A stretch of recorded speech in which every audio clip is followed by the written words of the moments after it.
everyone. Hi there, how are you? Thank you.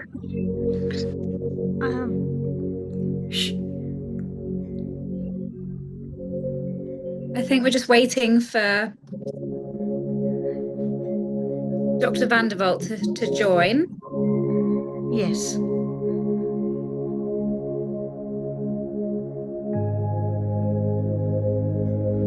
Hi there, I'm here. Can you hear me? Great. Yes, hello. Hi. I think we've got quite a few participants already online, and so I think if we're ready, I will just introduce the session so that we can get going. How does that sound? Seema, hold on. Yeah, that's fine.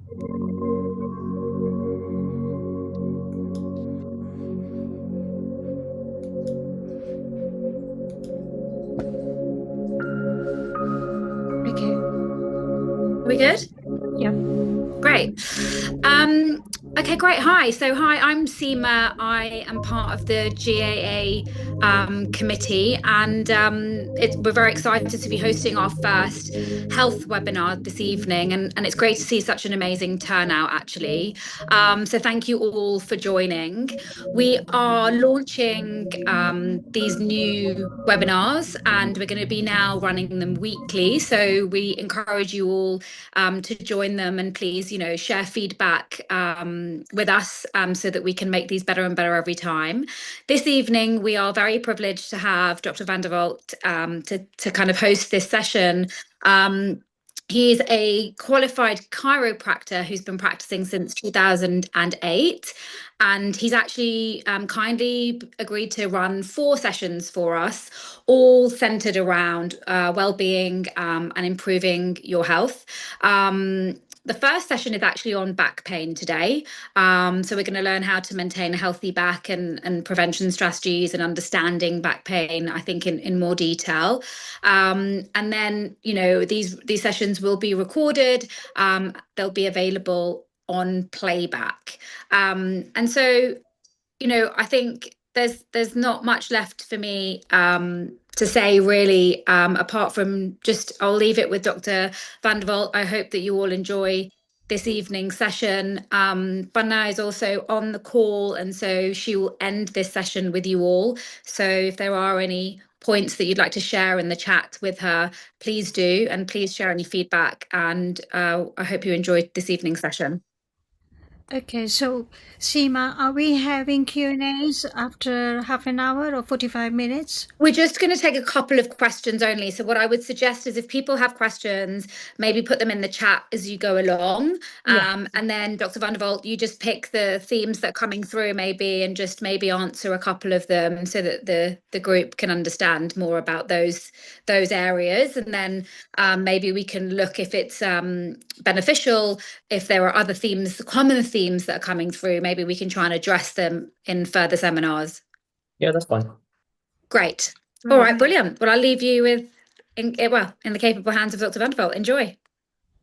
Well, thank you everyone for coming. I really appreciate it. Hopefully you can get some takeaways from obviously what we're going to talk about. I'm just going to try and share my screen, so hopefully you guys can see. Okay, so can everyone see my screen? Yes. Yeah. Perfect. Okay. So in terms of, okay, go back.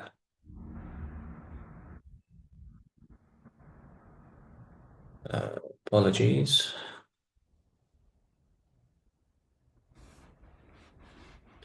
There we go. Okay. So in terms of how our spine works, so as a chiropractor, chiropractors are world-leading experts on spinal health. So our spine is extremely important because it protects the system which controls every function in our body, which is our central nervous system. So the central nervous system is made up of our brain, and then the spinal cord, and then the nerve roots which exit these joints. So if we look at what a normal healthy spine should look like from the front, can anyone see my model here? Yes, we can. Okay, so if you look at your spine from the front, it should ideally be straight. It's made up of 5 joints in the low back. I have to pause that. So it's made up of 5 joints in the low back, 12 joints in the middle back, and then 7 joints in the neck. So the low back joints are called the lumbar spine. The middle back is called the thoracic spine, and then the neck is called the cervical spine. Between each of these joints is a disc. Now, the disc acts like a cushion and a shock absorber, and it allows space for the spinal nerve root to come out. This is the pelvis. So the pelvis is the foundation of the whole spine. The way I explain to my patients is like the building's foundation. So it's extremely important to ensure that the pelvis stays level and is neutral. So that's where things like pelvic floor exercises or a good strong core stability is very important in maintaining a healthy spine. And these are all things obviously we can go through. Now, when you look at your spine from the side, there should be 3 natural curvatures. So we have a curve in the neck going forwards, a curve in the middle back coming backwards, and then a curve in the lower back going forwards. Now, those 3 act like a spring. The head should then sit nicely on top of that neck curve. Now, the neck is just designed to hold the weight of the head. Unfortunately, what happens is that because of our posture, and especially with using things like mobile phones, over time, that head creeps forward. So that condition is called forward head posture. Now, what happens is once that starts creeping forward, the weight of the head starts increasing. So the software which I use to take photos of your posture can tell us the head is, for example, 5 centimeters forwards. Now, based on that, then it can tell you your head now weighs, for example, 20 kilos rather than weighing, for example, 6 kilos. Now, the reason why posture is so important in our spinal health is, again, going back to the nervous system. So the spinal cord is your information highway. So that's what the brain uses to control every function of the body. And then everything from the body carries that information back to the brain. Now, what happens is when we have forward head posture over time, the spinal cord, which sits, remember, inside the spine in here, it gets stretched and pulled forwards. Then we also have muscles which run from the back of the head next to the spine all the way down to the lower back area. So again, they are getting stretched forward. So that's why it's so extremely important to ensure that we maintain healthy and good posture. Now, generally speaking, it's impossible not to improve your posture when you're having your spine adjusted. And that's what chiropractors are good at, to obviously work on correcting any of these spinal restrictions. Now, in terms of what the nervous system controls, is that our body is divided in a few systems. So we have the skeletal system, which is our bones. Then we have our muscular system, which obviously moves these bones. Then the immune system, which is obviously the system which fights all infections and bacteria and things like that. Our digestive system, the kidneys, which filter the blood, the reproductive system, our cardiovascular system, the respiratory system, our hormones, and then, sorry, I made a double, but anyway. Now, the reason why your spine is so important is that 90% of your brain's nutrition and its stimulation comes from spinal movement. So when your spine doesn't move properly, the brain doesn't receive information it requires to then be able to, sorry,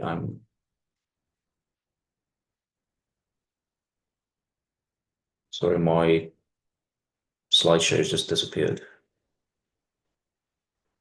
Okay, can everyone see it again? Okay. Yes, we can. Thank you. When the spine doesn't move properly, it has a direct link and impact on the health of the brain. Now, pain is perceived by the brain and triggered by the brain only if the brain perceives there's a risk of tissue damage. Now, that's a very important concept to remember and to understand, which I'll get back to later on. Now, each of the nerves in the spine have three functions. So this is a cross-section of a spinal nerve root. So 45% of the nerve controls our muscles. So that's the motor component part of the nerve.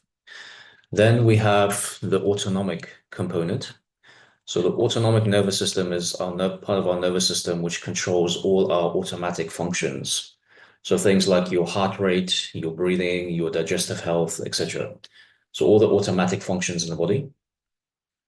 However, this is the one I want you to be aware of and pay attention to.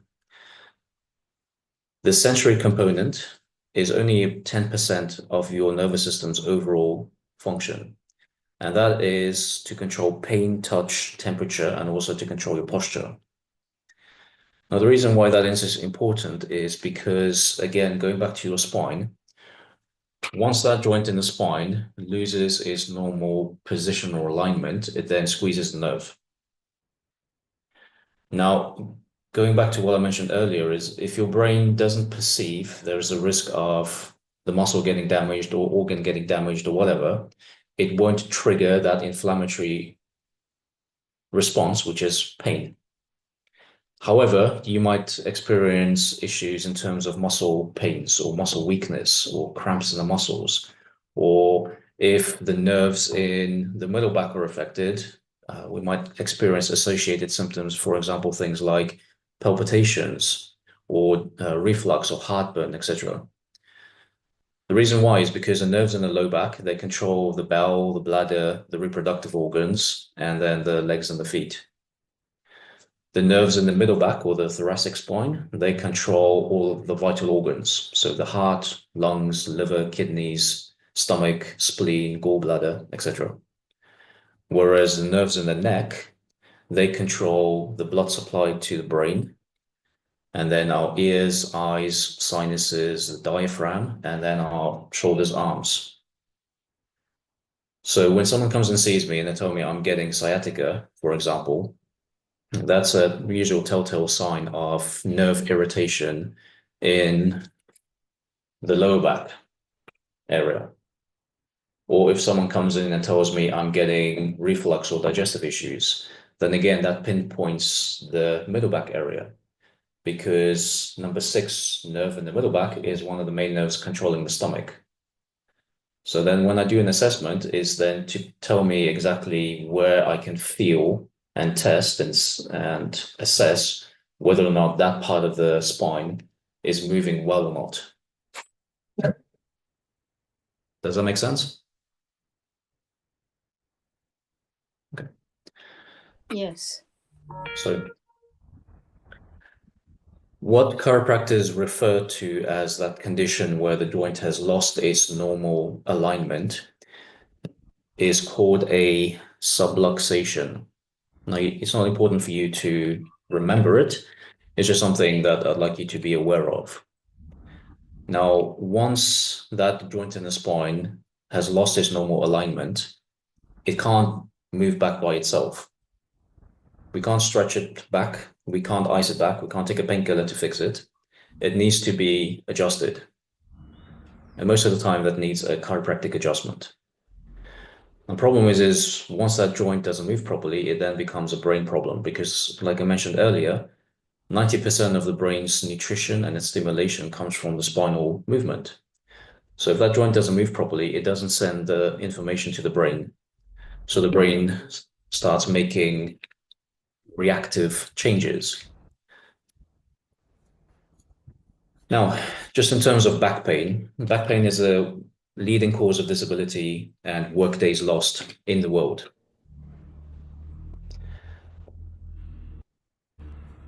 So most people have some sort of low back pain.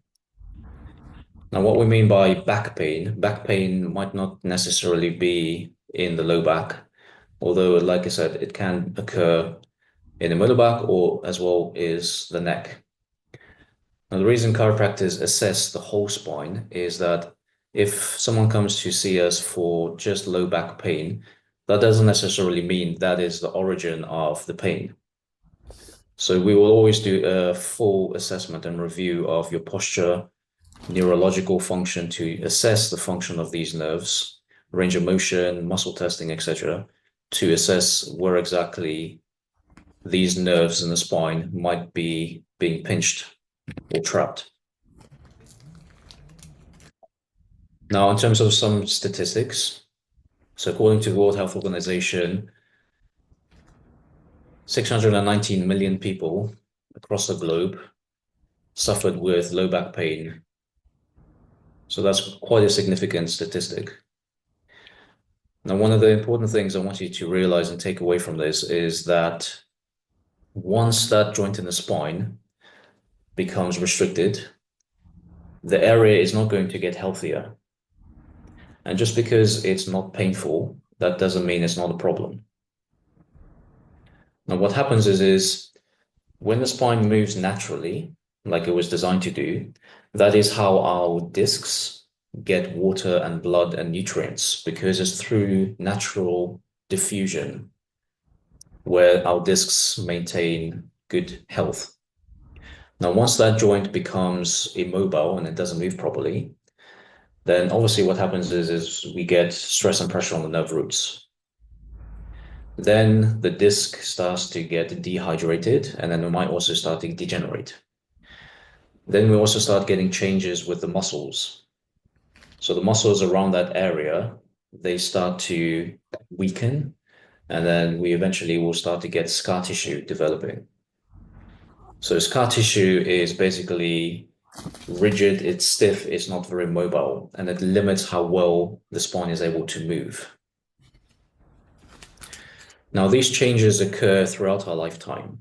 So one of the things I want you to take away is the fact that that degenerative process is not age-related.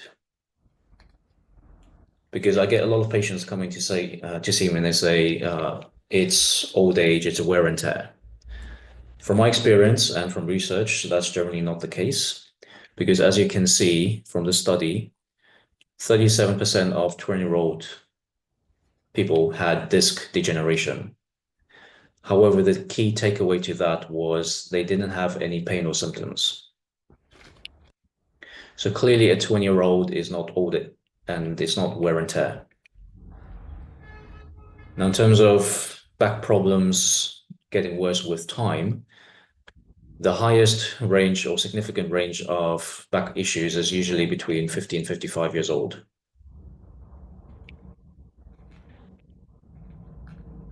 Chiropractic doesn't have an age limit. So my personal youngest patient was a newborn baby. My oldest was 103 years old. Everyone's body works exactly the same. Every person on the planet has a spine, regardless if it's a newborn baby or a 100-year-old person. So like I said, once that joint in the spine doesn't move properly, the area starts to get inflamed, and then it will trigger a inflammatory response, which eventually can and then should or would lead to pain or symptoms. However, pain is the stress response. So when we get stressed, your body releases stress hormones, and cortisol is the main stress hormone that gets released. Now, most of these changes that we develop from what I mentioned are reversible within a certain period of time. So within about 3 days of that joint being immobile, the degenerative process starts kicking in terms of, like I said, the disc starting to lose its blood supply or its water supply, or that getting reduced, and then the changes in the muscle fibers, etc. So most of those changes are reversible within a certain period of time, which is usually a week or so. So we have 4 stages to spinal degeneration. This is what a normal healthy spine should look like. Okay, so the bone density is nice and healthy, the disc is nice and healthy, and there's a lot of space for that nerve to come out. When we get to phase 1, the disc, as you can see, starts to get degenerated, and you might get some inflammation around the disc as well. And because the disc starts getting smaller, that means there is less space for the nerve to then exit. So then we get this concept. Then if that area has not been moving again for too long, then we start to get further dehydration or degeneration of the disc. And then again, we start to develop scar tissue. And then you also might start to get tears in the disc. And that might then lead to the disc bulging outwards. So this is what a slipped disc or a disc bulge would look like, which is where the nucleus or the jelly leaks through and then it presses and irritates the nerve. So I don't know if you guys can see, if I just use my model here. So you see that red thing? So this is the disc leaking out and then pressing and irritating the nerve. And then what your body does, it wants to stabilize and protect that area. So what does it do? It grows new bone. So this is what osteoarthritis looks like. And then finally, we get to stage 3 of spinal degeneration. And then we get complete degeneration of the disc and dehydration of the disc. And we have pretty much complete bone-on-bone fusion. And this normally causes a lot of pain and health challenges. We also might get the appearance where we start to get a condition called osteopenia. So osteopenia is where the bone density is reduced. Because if you look at the color of the bone here compared to here, you can see this is quite dark. So if we, for example, look at an X-ray of this, this might look quite dark versus a nice bright gray color. So that's why chiropractors would usually take X-rays of the spine to assess for your bone density, any narrowing of the disc spaces, any congenital anomalies, which are things that we might have been born with, for example, like an extra joint in the spine or 2 joints being fused together, etc. But also, most importantly, to make the treatments and the recommendations that we give a lot more specific and tailored to your needs. Everyone with me so far? I'm not going too fast. No, it's fine. Thank you. Good. Okay. Now, in terms of stress and its effect on our health and spinal health, I'll get to in a second. Stress is extremely important to manage. As you can see, 90% of chronic disease or illness is due to stress because the body can't live in a state of chronic inflammation because the root cause of all illness most of the time is due to 2 things. It's high blood glucose or sugar levels, and it's ongoing inflammation in the body. So that's why it's extremely important for you to realize what are your main stresses and how to manage those. Because what happens is when we get stressed, which I mentioned earlier, your body releases stress hormones. So the main one I want you to focus on is called cortisol.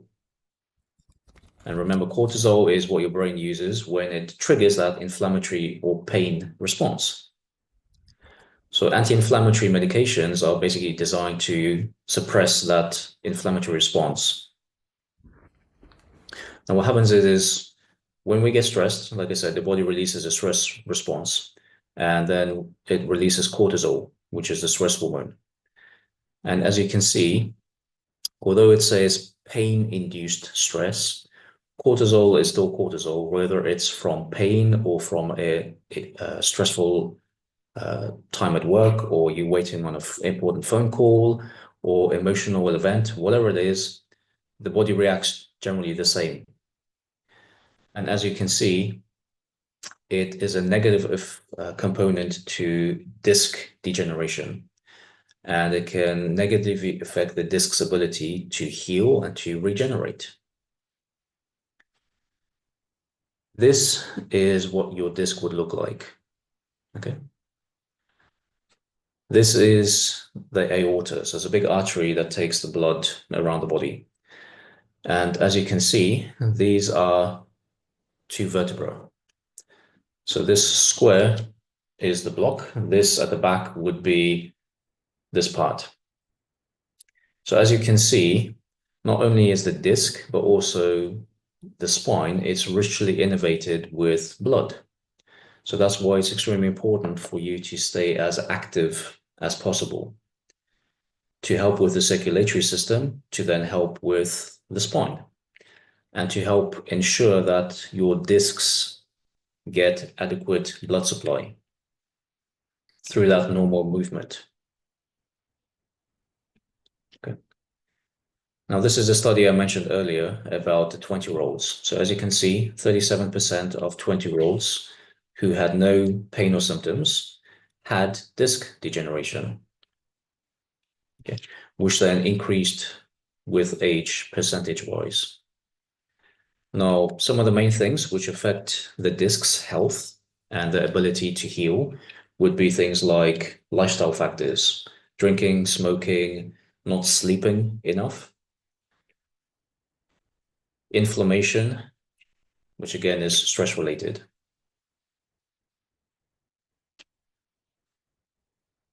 Now, in terms of how things go wrong with the body, generally there's only three things that we have to consider.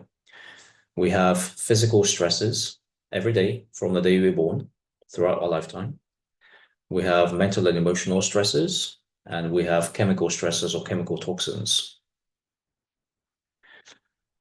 So physical things are things like poor posture, sitting, standing, walking, bending, housework, looking down on the phone, which makes the head become heavier, exercise, lifting, etc., etc. So these are all physical things that you do with your body. Even a normal healthy delivery, it's an estimated 60 to 90 pounds of force which goes into a baby's neck. So how's a baby going to tell you something is wrong? They generally just get colic. So they're crying, crying, crying, crying. So these are all physical things that you have to consider. Then we have chemical stresses. So chemical stresses is everything you're putting in the body and everything you're putting on the body. What is the biggest organ in the body? Anyone know? Skin. There you go. Good. So it's extremely important to use as much natural skin products as possible because a lot of skin products disrupt your hormones and they are just generally bad for your body.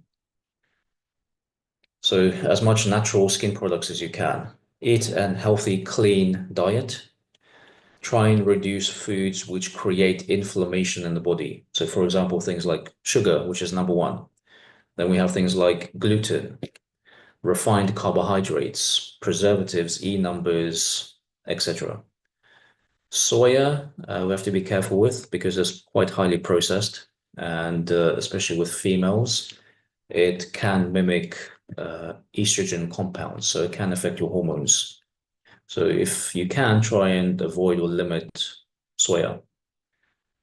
Drink enough water. Your body is majority water, your brain is majority water, the disc is 70, 80% water. So it's really important that you stay hydrated. Try to limit drinking coffee or caffeine because it acts as a stimulant. And it also acts as a diuretic, which means it dehydrates the body. If the body is dehydrated, the muscles contract and get tight. And again, if the muscles are too tight, the muscles attach into and around the spine, and once that joint is out of alignment, again, it becomes a brain problem. And then we have mental and emotional stresses. So the list is endless in terms of what stresses there are mentally. So it could be, like I said, you waiting on an important phone call, or family stresses, or financial stresses, or poor self-confidence, or depression or anxiety. So the list is endless, like I said. So these stresses affect us every single day, and your brain is processing a lot of information every single second. Now, the brain can cope with these things most of the time until we get to crisis, which is pain. Pain is like a fire alarm, which is your brain telling you something is going on, you need to fix something and sort it out as soon as possible. Now, like I said, once the joint is out of alignment, we start to get changes in not only the spine, but the discs and the nerves and everything else. So that, like I mentioned earlier, the disc can start to get dehydrated. When then we start to get degenerative changes in the spine, or we start to get osteoarthritis. It puts increased and abnormal stress on that level because it's not moving the way that it's designed to move. And then we start to get scar tissue and things like that. So my job as a chiropractor is to keep the spine as healthy as it can be, to try and stop or slow down this process, but also to help your body cope with physical, chemical, and mental stress, and give you the tools to look after your health and your well-being by telling you where I think you can start removing or avoiding as many of these things as possible. Does that make sense?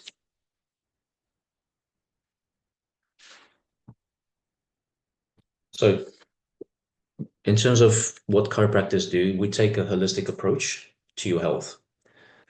So we do a thorough assessment.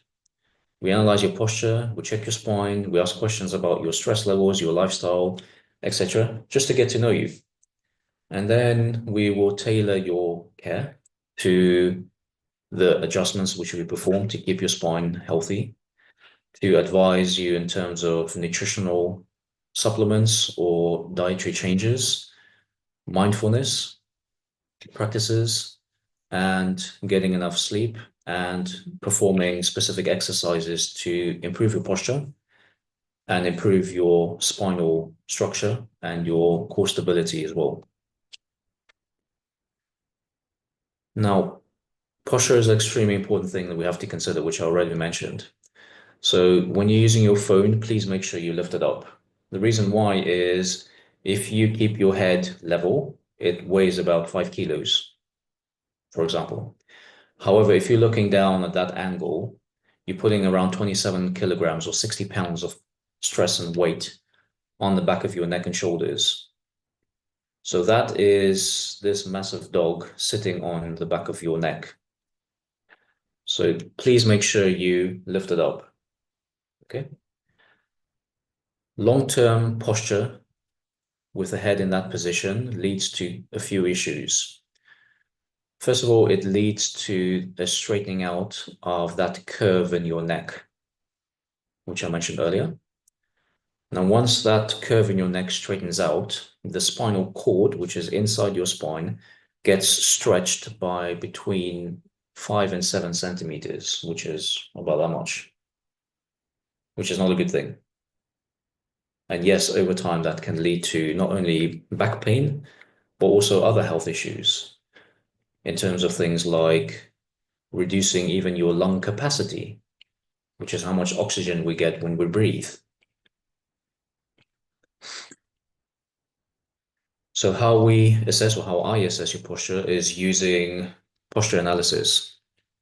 Okay, so we take photos of your posture, we assess before, after, during your care, and ensure that you maintain that optimum good posture. So as you can see from this photo, this patient came in, his head in this image was 2.64 centimeters forward.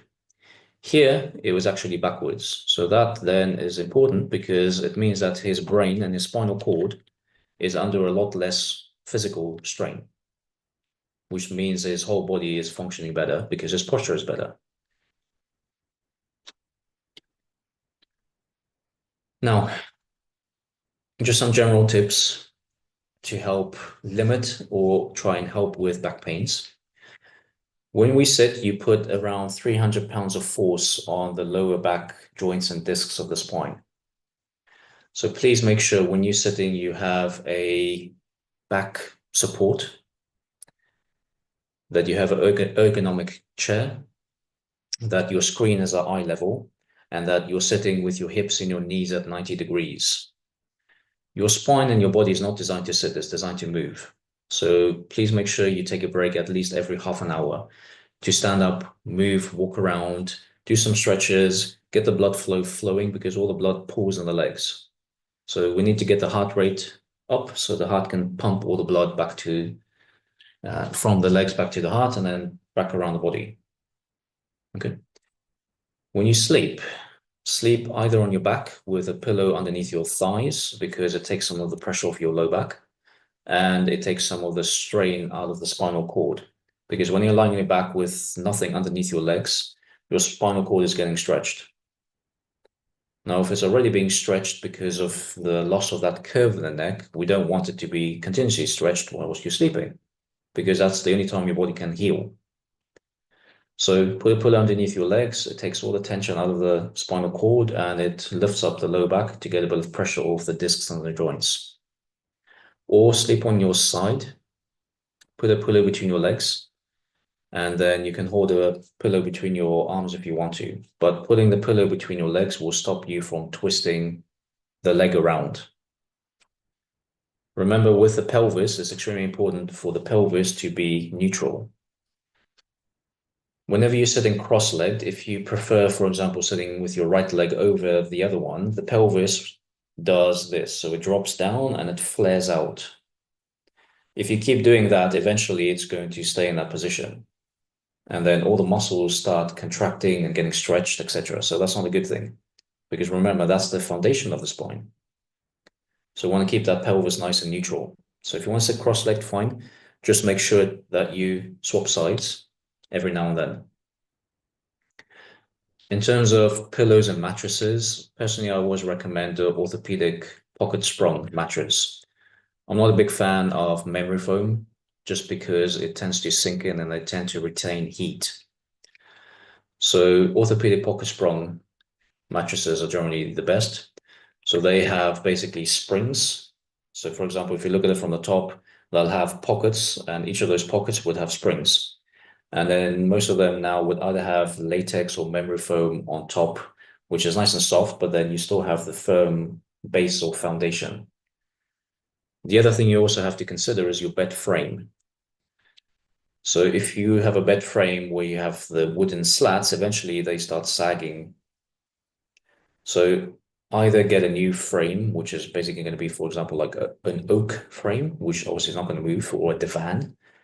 Or just go to like B&Q or IKEA and get a piece of MDF and put that on top of the frame, and then your mattress on top of that, because it's not going to move that.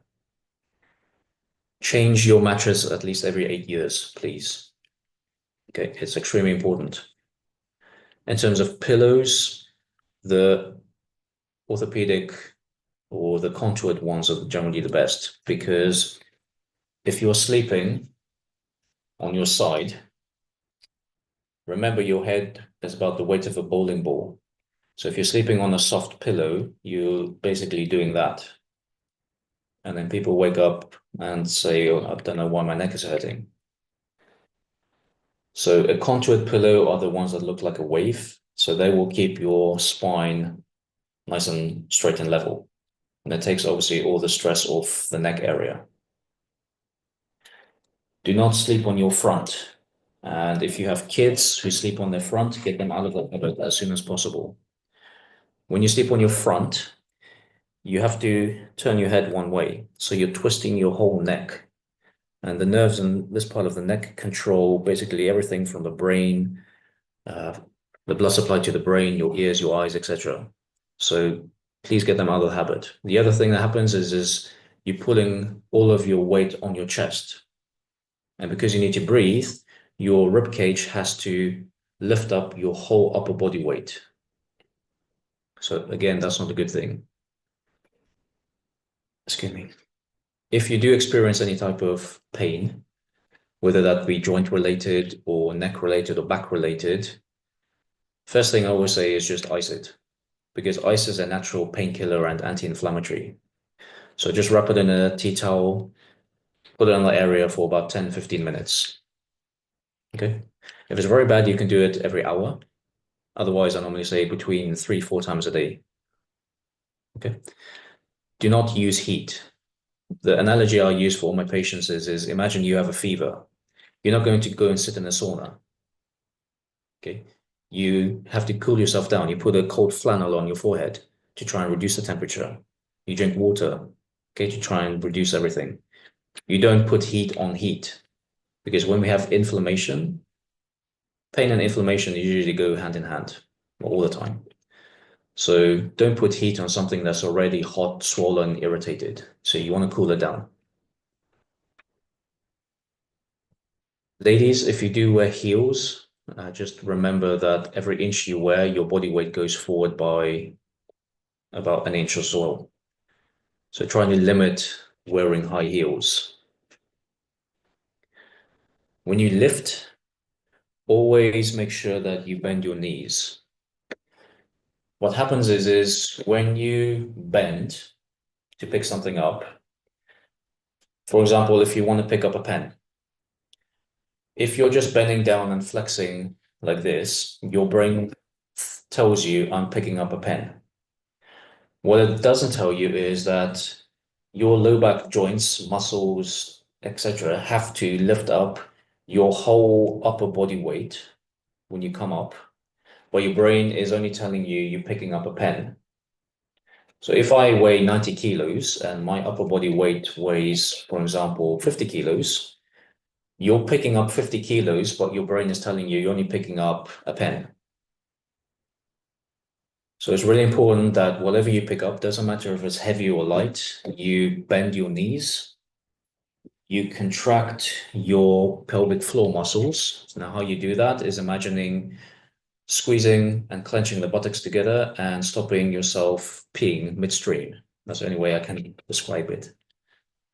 So do that, bend the knees, bring whatever you're going to pick up close to your chest or your body, and then push yourself up with a straight back, lifting yourself up with your leg muscles because your thigh muscles are the strongest muscles in your body. So you want to make sure that you're using them. And make sure that you have healthy posture, not slouching.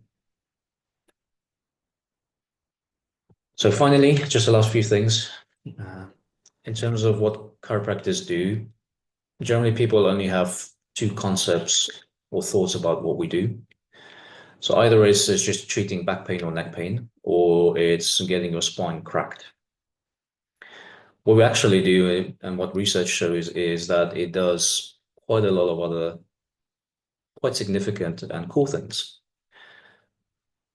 When chiropractors adjust your spine, we are literally changing your brain's structure and function. It's called neuroplasticity. So it's your brain's ability to change structure and function. For example, if you're learning a new language or learning a new skill, that's called neuroplasticity because the brain is changing function. So when chiropractors adjust the spine, we are changing your brain's structure and function. Also, when we adjust the spine, we are changing a part of your brain called your prefrontal cortex. So it's a part of the front part of the brain. Now, that part of the brain is involved in pain becoming chronic or long-term. However, that part of your brain does also a lot of other important functions. So it controls your mood, your emotional health, and your mental health, your balance and your coordination, your hormone control, your immune system control, as well as your autonomic nervous system, which is, like I mentioned earlier, your organs, your glands, your stress response, etc.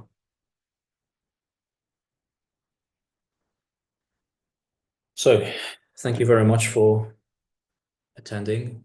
I can take a few questions possibly if you have. Otherwise, Seema, do you have any feedback?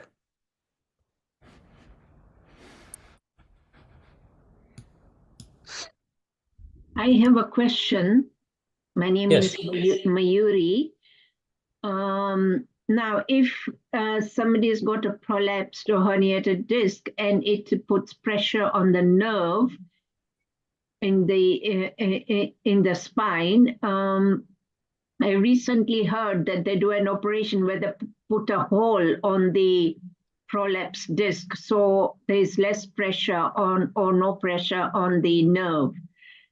Is that true? And do you know whether this is a laser surgery or they actually have to cut somewhere before to gain access to this nerve? Well, first of all, it depends on which level of the spine the disc nerve or the disc bulge is. I'm not a... The lumbar spine. Is what, sorry? Lumbar spine. Okay. L4, L5, S1. Okay.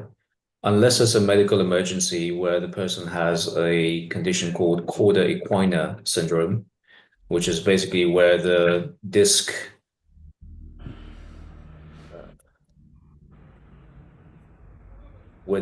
is pressing so much on the spinal cord or the nerve where the person loses bowel and bladder function. And they have numbness around the back passage. That is a medical emergency, which does, yes, require surgical procedure. However, most of the time, like I said, I'm not a spinal surgeon. However, unless it's not a medical emergency, I would always recommend alternative approaches, whether that be chiropractic or a therapy called IDD therapy, which is basically where you will lie on a table, they will put a belt around your waist, and then they put L4-5, L5-S1 disc, and it's basically tractioning the disc to alleviate the stress on the nerve root. So there are a lot of natural, better alternatives to surgery, because what you have to remember with surgery is once you have surgery, that's it. You can't go back. Then how well does the traction work on the cervical spine and the lumbar spine? Well, like I said, the IDD therapy is quite well known and quite well researched, and it is quite effective. Long term. Yes. But again, it depends on an individual case-by-case basis, because we always have to consider, when I consider someone's prognosis, obviously there are a lot of factors we have to consider. So someone's age, their lifestyle, medications that they're taking, medical history, etc. So then we can say, okay, this is what we think is going on. This is how long we think it will take for the body to heal with the adjustments that we're doing, and this is your part in your care. So these are the exercises we recommend. These are the changes we'd like you to do. Does that make sense? Yes. Okay. Anything else? Yes, there is a question. She says, I have a bulging disc in my L5 S1. It's been there for 3 months now, and with PT workouts have helped. Would chiropractic help her? Also, is it safe to fly on long haul flights? How old is the patient? Shrina, how old are you? Hi, I'm going to be 40 this year. Yeah, that's fine. No problems. Is that okay? Yeah, like I mentioned in the slide earlier, majority of people will have a disc bulge your age and have no pain or symptoms.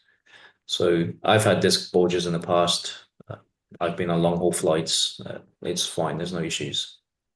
Just one more question, actually. So when I went to my PT just on Thursday, he made me do some leg lunges. Is it normal to have like your thigh muscles to become really weak? Like as soon as I'd done them, I really felt it on my thighs, and then my thighs for the whole weekend, like for at least 3-4 days, were like I'd done like an intense workout. It did eventually go away, but it was just really crazy how that could happen with just a couple of leg lunges. What are your thigh muscles controlled by? Your upper back, like The nerves in your low back. oh, the So nerves if on the lower it- back, yeah, because yeah, it's the So if sciatic, it's a thighs, it's L4 nerve, which controls the thigh muscles. right? So if there's a L3-4, L4-5 disc bulge, obviously the nerves controlling the legs, including the muscles, are clearly not functioning properly. So the muscle is not going to get better or healthier. So yes, you want to train the muscle, but you need to go to the source. which is the spine, and work on the spine so that obviously we alleviate the stress on the disc and the nerve. And then your brain can start controlling the muscle better, and then correlate that to whatever exercise prescriptions you want to And do. would you recommend chiropractor? Like, would that help me if I went, or suggest any other kind of like form of, I don't know, anything else apart from just PT sessions? I always recommend chiropractic, but that's just me. Okay. Okay. Thank you. You're welcome. I have a question for you that you mentioned lifestyle changes and maintain your lifestyle.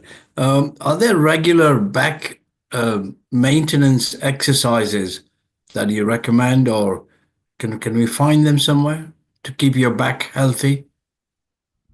Yeah, so there's basic ones where you just lie in bed on your back and just bring your knees up to your chest. So that's generally quite a good, effective way to release the stress and pressure on the joints and the discs in the low back. So that's a basic one that I will give 99% of my patients. But again, there's not a one size fits all exercise program. So when I do my consultations, I use a prescriptive software that I get my patients to download the app, and then I email them on the app all the exercises. And then on the app, they can view that as a video, and then it's just a step-by-step process that we'll go through. But no, there's not really, apart from that exercise, like any other general exercises I can give you, because some exercises might exacerbate whatever issue the person has. Yeah. Thank you very much. You're welcome. Do you give your patients any, show your patients any no flossing exercises? Yes. For sciatica, for example? Yeah, so there's an exercise called a sciatic floss, which is basically where you're sitting and you straighten out one leg, and then you point the toes down and you look down. And then we look up and bring the foot up. So that's a very good basic sciatic floss exercise. Or again, if someone has tingling or pins and needles or neurological symptoms on the arm, again, there's usually three main nerves in the neck which control. So you might do things like this, where we're flossing the particular nerve. But again, that's all tailored based on the consultation. So we'll do a consultation first, get to know you, take some x-rays most of the time, or an MRI to see what your spine looks like, and then go through a step-by-step process to getting you healthy and getting you well. But then we want to keep you that way. Yes, and does the low back pain also cause tight hamstrings? Yes. So what's the best way of, keeping the hamstrings flexible and not painful or tight? Well, again, we can consider things like nutritional things. So your muscles need sodium, potassium, and magnesium to function properly. So if the person is deficient in that, then obviously that's something we need to consider. So again, I'll ask my patients on the first visit when the last time their last blood tests were. Because again, that's something we need to consider. If they're deficient, for example, in potassium, then it's like, well, just eat more bananas, for example. Or the person can be dehydrated. So obviously we need to consider how much water they're drinking, but also consider their sodium, because if the sodium is too high, that means they're taking in too much salt. And if they stress, the kidneys can't regulate blood pressure properly because of the increased sodium levels. So then it's tailoring the recommendations accordingly to that. Thank you very much, Dr. Walt. Has anybody else got any questions? No? Yes, I've got one, sorry. Okay. Yes. For nerve pain, is it advisable to take gabapentin? I'm not qualified to recommend or discuss medications. Oh, okay. I've got a question. Yes. I've had an accident last year, and I had a crack into my number 2 spine area, which recovered very well. When I came back here to England, now I have so much tingling in my thigh area, and had the MRI scan, and the fracture clinic said that needs operating because the nerve is trapped or something, and I'm a bit concerned about the operation. So because spine operation is not very, what I say is not a very good one, but Is it going to be okay to get rid of that trapped nerve inside? Well, first of all, where is the fracture? It was in number 2, L2, and it's healed up nicely. And that was it back at where I was on holiday in India. But when I came back here, I started having a lot of pain into my thigh area with tingling pain in it. Okay.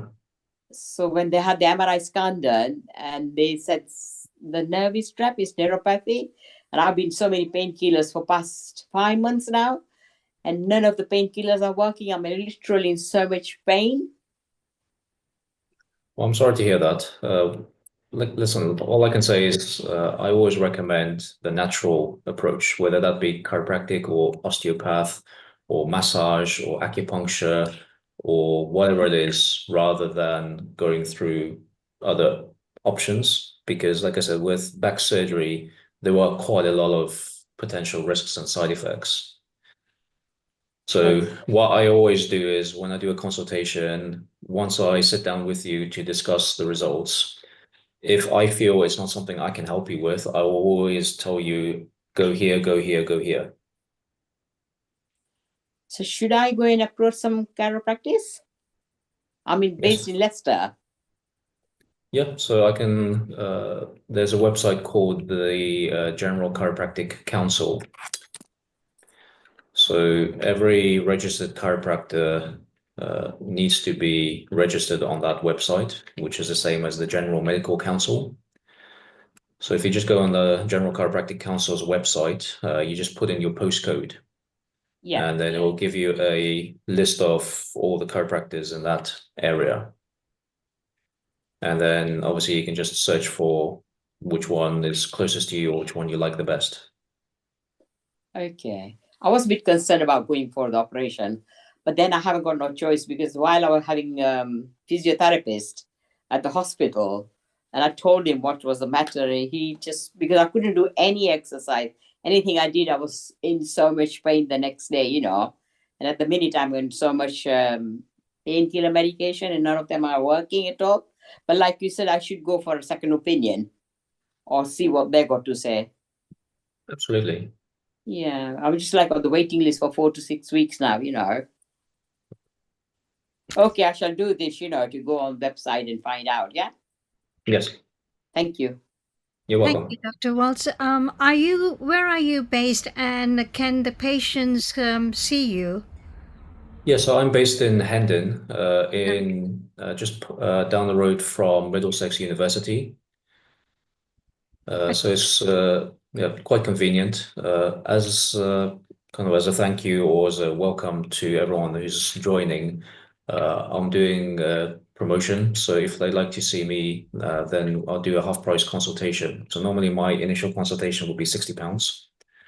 But if obviously they go through the website with yourselves, then it will be £30.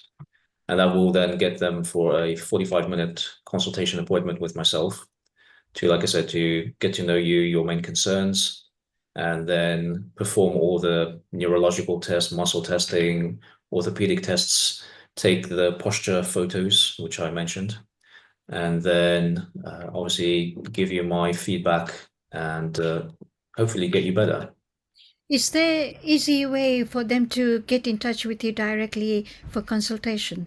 Because people are now asking, can they come to you directly, or are you covered by BUPA and they can come through BUPA to you? So in terms of how we deal with insurance, we don't deal directly with insurance companies. However, I am registered with most insurance companies. However, obviously, you just need to check your own coverage. So with Bupa, I'm not registered with them just from experience, but I'm registered with AXA and Vitality and Simply Health, etc. Okay. So the way it works is obviously you have a consultation and then you get reimbursed for the sessions that you will have with us. Okay, so as long as any patients who come from this session and mention GAA to you, obviously you will give them a discount, and that will be of £45 instead of £60 for consultation. No, it'll be £30. £30. Thank you for correcting me. £30. Okay. I've just put in the chat box my website. Thank you. Thank you. So anybody who's on the chat can copy that now and get in touch with him for another appointment for consultation. And same time again next week. Next same link and the timing, and the same doctor will be there for the second session of our health back pains. Thank you Yes, very so much, Dr. Watts. next week will be about posture, and then the third one will be on emotional health and stress, and then finally we'll talk about headaches and migraines. Thank you again. That was a wonderful session. We've all thoroughly enjoyed it, and I'm sure everybody, all the participants must have enjoyed listening to you and must have picked something up for their benefit.